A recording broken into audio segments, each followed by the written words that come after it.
the end of our last class, we had some stuff that I kind of wrote down wrong. So let's be clear on exactly what I was writing down, why I was writing it down, and go a little further with it, because that was just kind of a blurb at the end. Okay, we had a boat drifting to the west at 8 meters per second, and that was its velocity. Okay, that's all it was doing. It wasn't going north or south, it was just going to the west at 0.8 meters per second.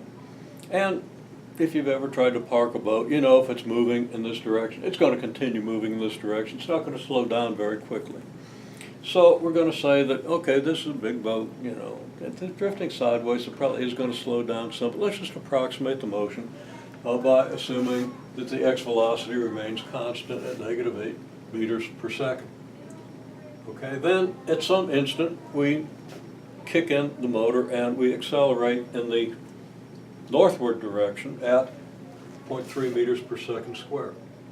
So if we assume, and we can make any assumption we want about where we are and what time it is, and how,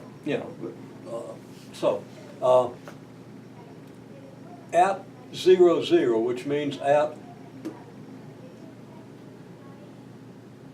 the point 0, 0, at x position 0 and y position 0, we assume that's where we are at t equals 0. So we're at the origin of an xy coordinate system when t equals 0.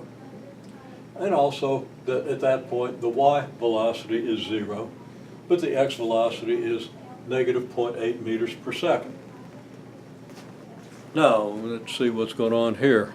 Okay, so we'll go on with this in a minute, but I just got a message to change the battery pack.